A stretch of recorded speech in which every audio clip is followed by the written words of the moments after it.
তবে দেখে নিই কত সহজেই বাড়িতে বানানো যায় কালোজাম। আমি এবারে এই পাউরুটিগুলোর সাইডগুলোকে আমি এবার বাদ দিয়ে দেবো।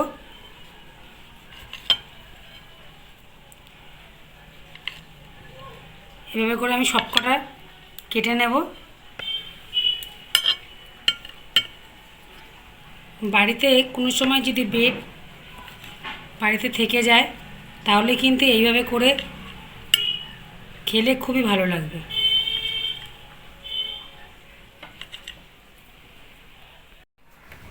এইভাবে ব্রেডগুলোকে কুচিয়ে নেব সবগুলোকে।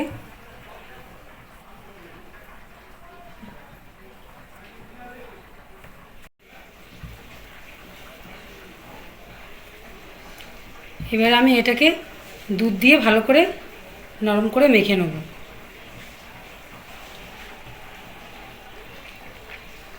যেভাবে আমরা আটা মাখি সেইভাবে আমি মেখে নেব।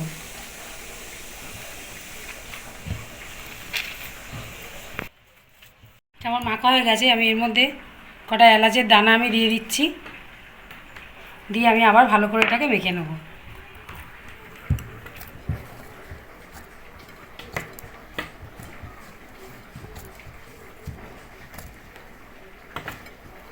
আমার মাখাটা ঠিক মতন হয়ে গেছে। এবারে আমি ছোটো ছোটো করে গোল্লা করে নেব।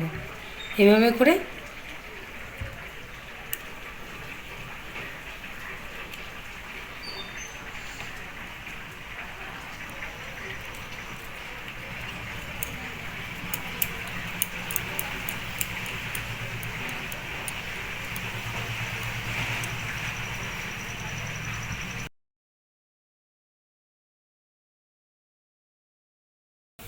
আমি কড়াটা বসিয়ে দিয়েছি। এবার আমি সাদা তেল দিয়ে দেবো।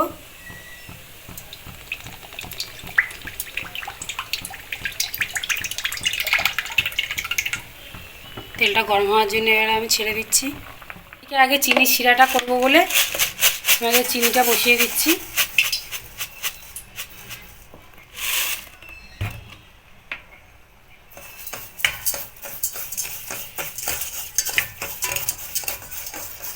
এর মধ্যে আমি সামান্য একটু জল দিয়ে দেবো খালি। তেলটা গরম হয়ে গেছে। আমি এবার একটা একটা করে ছেড়ে দেবো এর মধ্যে।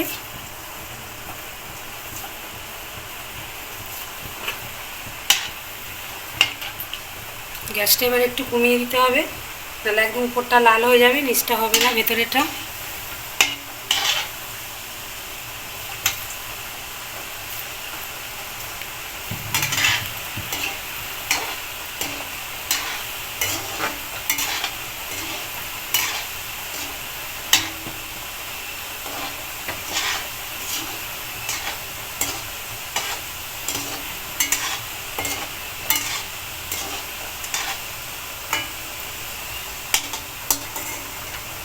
এভাবে লাল লাল করে তুলে নিতে হবে।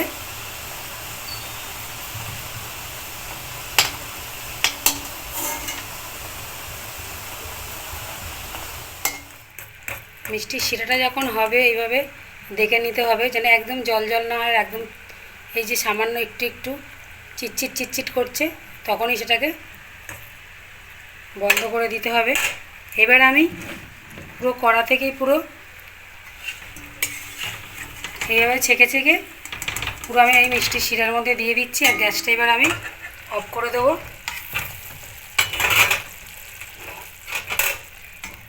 এক করে আমি সবগুলোই দিয়ে দেবো এর মধ্যে। আর কিছুক্ষণ এইভাবে ভিজিয়ে রেখে দেবো আমি। ঘরের বেঁচে থাকা ব্রেড দিয়ে যে কীভাবে কত সহজেই কালোজাম বানানো যায় তাই আমি আজকের বানিয়ে আপনাদের দেখালাম। বাড়িতে অবশ্যই একবার বানিয়ে দেখবেন কেমন লাগে। আর ভালো লাগলে ছোট্ট হিসেলকে লাইক শেয়ার করতে কিন্তু একদম ভুলবেন না।